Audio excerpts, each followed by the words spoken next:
If you've been subscribed to my channel for any lengthy period of time, you know that I'm a huge Godzilla fan, and by extension, I'm a huge fan of giant movie monsters in general. Godzilla is my number one favorite, of course, but I'm a fan of all the greats. I love all the Japanese ones like Rodan, Mothra, pretty much the entire Toho class, all the really good ones anyway.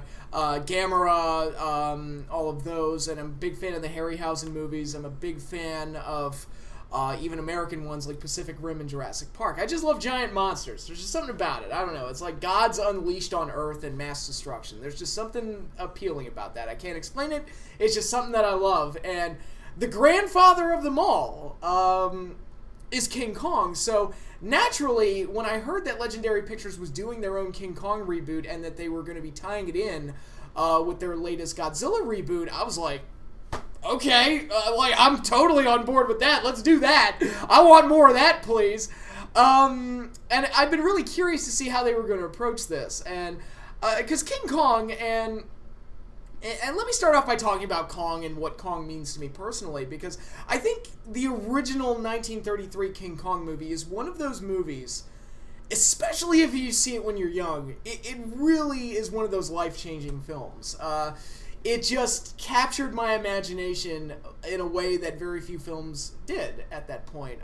Obviously, Star Wars was very influential on me and holds a special place in my heart. And obviously, there are a lot of other movies that have that as well. But King Kong was one of the first. And King Kong was just one of those movies that I saw that really made me fall in love with movies in general. It just really captured my imagination. And King Kong became an icon to me, and he's an icon around the world and very important to the history of cinema.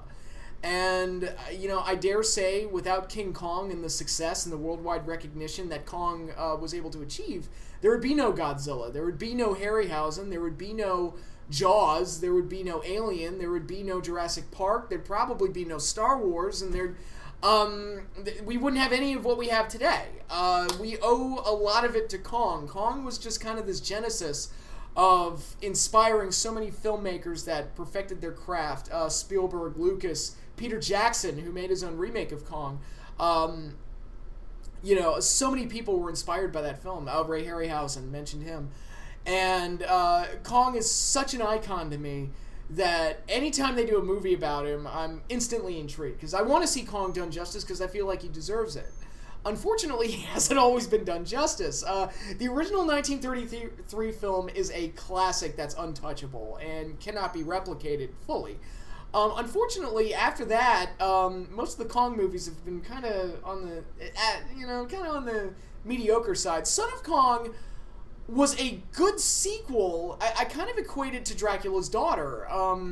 It's a good sequel, but nobody remembers it, and I think the main reason nobody remembers it is because it doesn't have the main monster in it. Kong is technically not in it. It's his son, and the movie's about his son, but you don't see King Kong in it, so people kind of overlook it.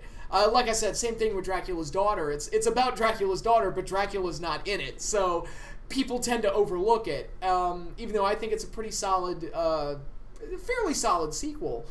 And then you get the Toho Films, King Kong vs. Godzilla, which was the first Godzilla movie I ever saw, and the movie that made me a fan of Godzilla.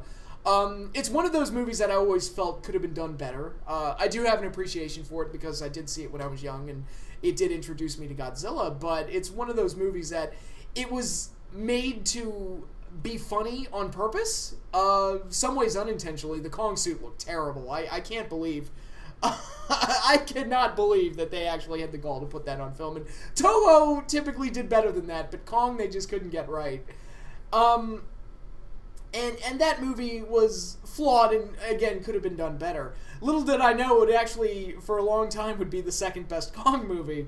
Then we got King Kong Escapes, which Toho also produced. Completely bonkers film, where he fights his robot double, and there's an evil villain called Doctor Who. Not that Doctor Who, but a villain named Doctor Who. Gorosaurus is in it, and Gorosaurus being one of my sentimental kaiju favorites for some bizarre reason. I can't explain it. But that one is just completely insane and completely bonkers. Cheesy as hell. I'm not saying it's good, but if you want a good laugh, watch King Kong Escapes. And then we got the 1970s remake, which flirts with competence. Kong looks great in it for the most part. There are a few. It was kind of like Godzilla 1985. They employed a few different technologies to kind of bring Kong to life in that film. Some of it looks very, very good. It's like the best Kong has ever looked. Some of it not so much, but still the effort was there. It was, but at the end of the day, it was just a remake, and it doesn't have the speciality that the original film does. You can't replicate that. Unfortunately, that film also got a sequel, which felt like a B movie. Again, it has its moments, but what was it called? King Kong Lives, I think it was. Again, Kong looks pretty good in it, but for the most part, it's kind of a cheese fest. So, it is what it is. And then Kong kind of went on hiatus for a while until the Peter Jackson remake, which is a loving tribute to the original film, and that's kind of how I view it. It's the complaint that it was too long is completely valid. It's one of my problems with it. It's not as good as the original film, but I don't think Peter Jackson was trying to make it like something that will stand the test of time quite the way that the original film does. I think he just wanted to make a movie that was a loving tribute to something that inspired him, and that's what he did, and he accomplished that.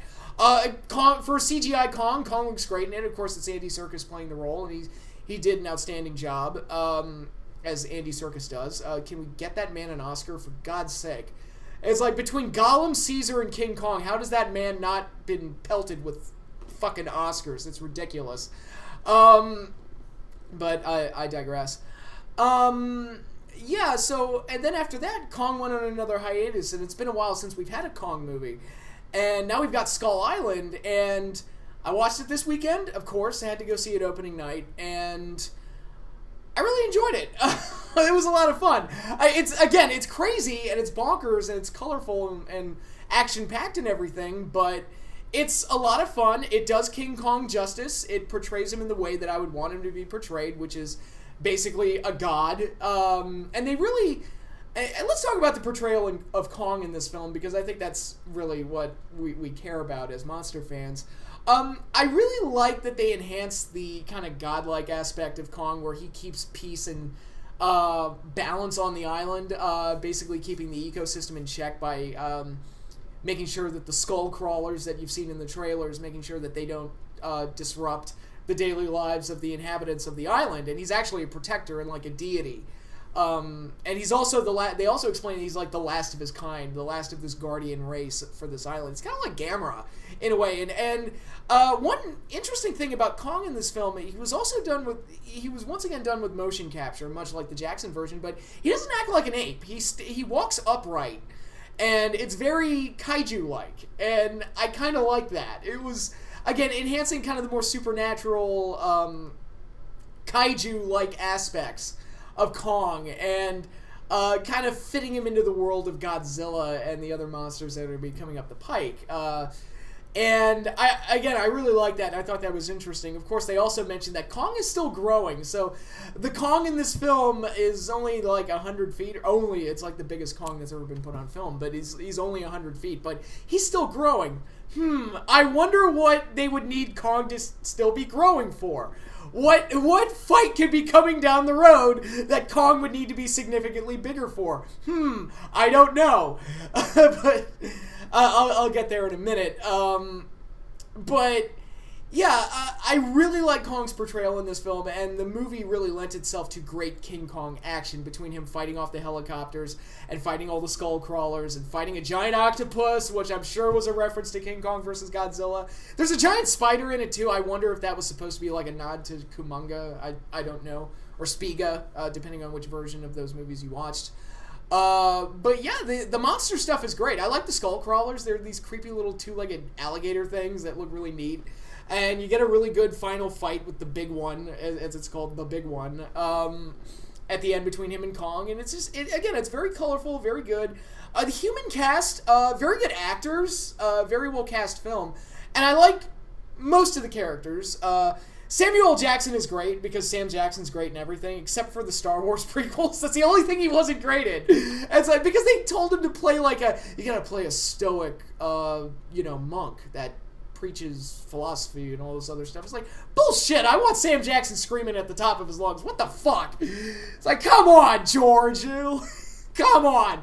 But anyway, Sam Jackson, he's Sam Jackson in this, and he's great. And he's basically like Captain Ahab. He wants to kill Kong because Kong killed his men when they went onto the island. And he wants vengeance, and he's very angry. And there's also... They also imply that he's kind of like seeking action. He wants to get back into the fight because this movie takes place... And I really like this. It takes place in the 70s, right after the Vietnam War. And... they kind of give off the impression that Sam Jackson wants to still be in the fight and wants to show that America didn't lose the Vietnam War, and he wants to show that he can win a war, basically. And so there's that motivation for him as well. So of all the characters, I like Jackson the most, and he was a nice foil for Kong on the human side of things. And so I thought he was great. John Goodman kind of got the Bryan Cranston treatment from Godzilla, where he's really good in it, but his arc never really finished, and that's kind of a problem. He's in the movie longer than Bryan Cranston was in Godzilla, but he wants to prove that monsters exist because of something that happened to him a long time ago, and he wants to prove to the world that monsters exist. He wants to bring that proof back. And he gives all these great monologues talking about it. Unfortunately, he never really completes that arc because he just gets eaten in the middle of nowhere. It's like, oh, okay, so I guess he's dead. So like I said, he's good while he's in it, but unfortunately, he doesn't get to complete his arc. Tom Hiddleston is the leading man. Basically, if you've seen any movie from like the 30s, 40s, or 50s, including the original King Kong, he's pretty much the basic action hero. There's not really a whole lot to him other than that, but... well acted. It's Tom Hiddleston, and he's a great actor, so he fit the role fine. Some of the side characters were really fun. Some of their little relationships. Some of the soldiers had like funny interactions and little partnerships going on that made for some nice moments. John C. Reilly, who you've seen in the trailers, he was very funny. I don't know if... I think it worked in this movie because the Kong movie is a lot more lighthearted than, say, the Godzilla movie. So I think he fit in here as like kind of the stranded, World War II vet left behind on the island, having to explain everything to everybody. And he was really funny, and I liked him. He had a nice presence. My only real knock on him, and it has nothing to do with him, more with the script. They explained that him and a Japanese pilot crashed on the island together. And we see that at the beginning of the film, and they try to kill each other, but then Kong kind of breaks up the fight. And then later in the movie, when we're reintroduced to him years later, he explains that they became friends. Now, I can buy that. I can totally buy that. Unfortunately, we don't see any of that, so I don't really feel it. And I'm not saying we need to have a long-winded explanation for it. I don't like it when a lot of dialogue is used to explain things. But I just didn't really feel like there was much of a friendship there. It would have been nice if they had... done something to make that feel a little bit more impactful. Because he keeps his friend's sword, and they built the little boat together out of their planes and stuff like that. But it's just any kind of like legitimate friendship there. It was hard to feel it because we never really see it. And the only scene we do see them together, they're trying to kill each other. So I didn't really feel that, but that's a minor thing. Brie Larson is absolutely gorgeous in this film, to the surprise of no one. She looks hot as hell in this film. Unfortunately, her character's kind of useless, and I don't know, I feel like her little moment in the final fight where Kong has her in his hand, because, Kong, and the skull crawler tries to eat Kong's hand while she's in it. I feel like she should have been dead. I feel like you should be like jelly in Kong's hand right now, while the skull crawler is like gnawing down on Kong's fist. I feel like that would like crush down on you and you'd be dead. I don't know. Maybe that's just me. And you would think with a beautiful woman that there would be the romantic element to King Kong, because that's a big part of Kong's character. They don't really do that. Again, they have a few scenes together, but I didn't get like a romantic sense from it. I got the sense, again, going back to what I was talking about earlier, where Kong is a very intelligent creature, and he recognizes what threats are, and he recognizes who he needs to protect. And he knows instinctively that Sam Jackson, for example, is a threat, but Brie Larson and Tom Hiddleston, they are not, and they need to be protected. And that was the feeling I was getting whenever he interacted with Brie Larson. But other than that, there's really nothing there, and I didn't get anything from her character at all. She takes a lot of pictures. She's a photographer. That's her whole purpose for being there. But I don't know. She didn't do it for me. Not that she acted poorly. It's just that the script gave the character nothing to do. So I didn't really feel anything for her. But yeah. So overall, it's a basic monster movie. But if you want really good monster action and you want a really good cast, I think it's a lot of fun. I think it's really enjoyable. If you liked Jurassic World, I think this movie is twice as good as Jurassic World. So I say check it out. And now there's the inevitable comparison to Godzilla 2014 because they are in the shared universe. They are trying to put all these monster movies together. How does it compare to the first movie in this new MonsterVerse? There are elements that Skull Island does better than Godzilla. I think Skull Island overall has a better cast. Aaron Taylor Johnson, not my favorite actor. He's one of the reasons I would have preferred Bryan Cranston to be in the film longer and really be the main character. But yeah, I think Skull Island has a better cast, better monster action overall. For the people that complain that Godzilla wasn't in the movie enough in the 2014 version, that is not the problem in this film. I think Kong is a regular presence throughout the film, and he beats up a lot of shit. So I don't think lack of monsters is going to be a problem for anybody in this film. Unfortunately, when I flip it over, what I liked about Godzilla 2014 was its tone and the build-up to the monsters I really like. You don't really get that here in Skull Island. Kong literally just kind of shows up. There's not a whole lot of building of suspense to get to the monsters, and that was one of the things I really liked about Godzilla 2014. Yeah, people complain that they did all that build-up, which was great, and then they cut away from it until the final fight, which was awesome. I kind of prefer that because I don't like to get sick of the monsters and just keep it to really big moments that are well built up, but that's... I guess that's just kind of the pacing that I like, but yeah, it's... I guess if, for example, if they hadn't cut away from Godzilla at the airport scene in the 2014 film, and you actually got like a little fight between him and the Mutos, people probably would have accepted it better and probably would have thought more of it. But so overall, I mean, how do the two compare? Again, there are elements of Godzilla I like more. There are elements of Skull Island I like more. If you took the best of both films, you'd probably have a perfect monster movie. I like both about the same. I think that's fair. I'm definitely gonna... I've already rewatched Godzilla 2014 like 6 times, so I'll rewatch Skull Island just as many times. Now, the big thing, speaking of Godzilla, that I have to talk about is the much talked about post-credit scene, which officially ties Godzilla into King Kong's world, where the characters that survive Skull Island, they're looking at slides and pictures of cave paintings depicting various monsters throughout history, explaining that Kong isn't the only king. When I heard that line, I was like, lay it on me. Just lay it on me. I know what's coming. Just lay it on me. And sure enough, we get the cave paintings. We see Godzilla, which is no surprise because he's already had a movie. And then we see Rodan, we see Mothra, and we see King Ghidorah. And the final cave painting is Godzilla fighting King Ghidorah as set up for Godzilla 2, King of Monsters. And I mean, okay, first of all, I just saw a King Kong movie. And they're using the King Kong movie to tie the 4 biggest, I would say the 4 biggest monster stars that Toho has. It's those 4 and Mechagodzilla, really. I mean, those are the 4 big stars. And they're tying them into the same universe as King Kong. And I'm like, oh my god, that is so awesome. We're gonna get Godzilla vs. Kong. The remake that I have wanted since I was 4 years old. Godzilla, King Kong in the same movie, we're getting it, but the little bump in the road that we're getting along the way is Godzilla 2 with King Ghidorah, Rodan, and Mothra thrown in, and I am super excited. I'm even happier with some of the casting decisions that have gone on with Godzilla 2. We've got Vera Farmiga, I'm sorry, I just butchered her name. Vera Farmiga, I'm sorry if I mispronounced that, but Mrs. Bates from Bates Motel, actually. I think she is a great actress. I've seen her in many things.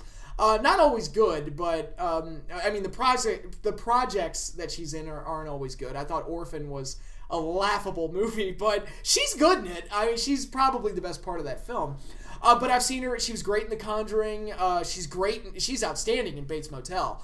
And when I heard she was cast in a Godzilla movie, I'm like, okay, I was sure she can be in a Godzilla movie. I'm totally okay with that.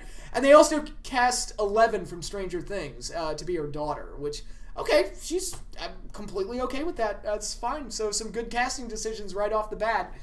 Looking good for Godzilla 2. Yay! And, man, it's so exciting. It's so exciting to have this.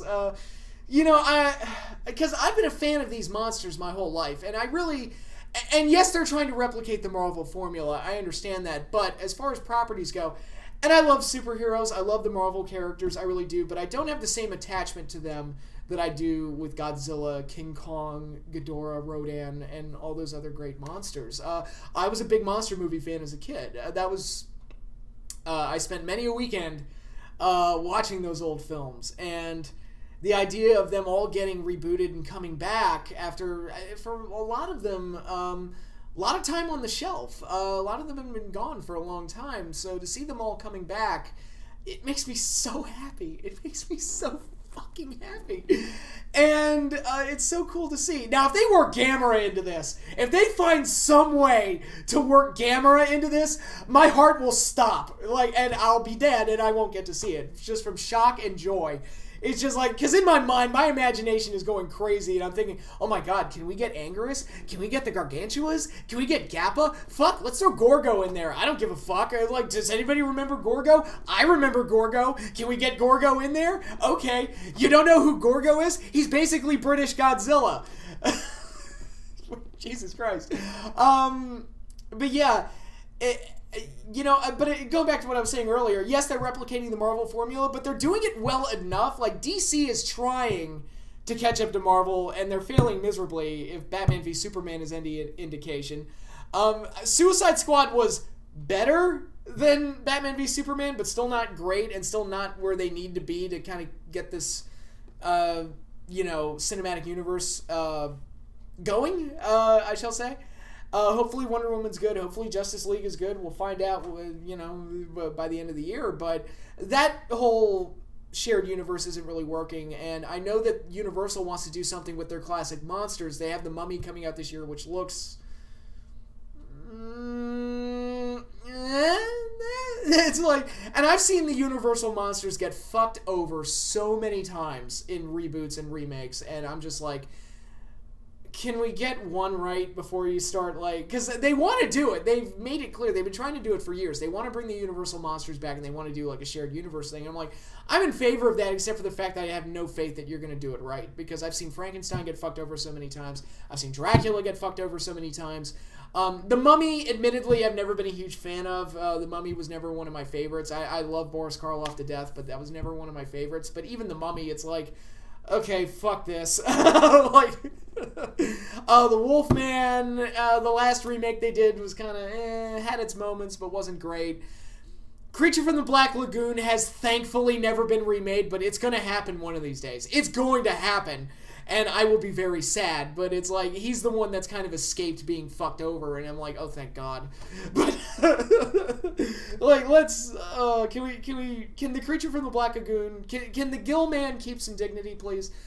So basically my point is, a lot of other studios are trying this shared universe thing, and none of them are really doing it well, except for Marvel. And to be honest, I'm starting to get a little worn out by Marvel. Doctor Strange didn't really do it for me. I'm starting to get into that pattern where I feel like I'm seeing the same movie over and over again.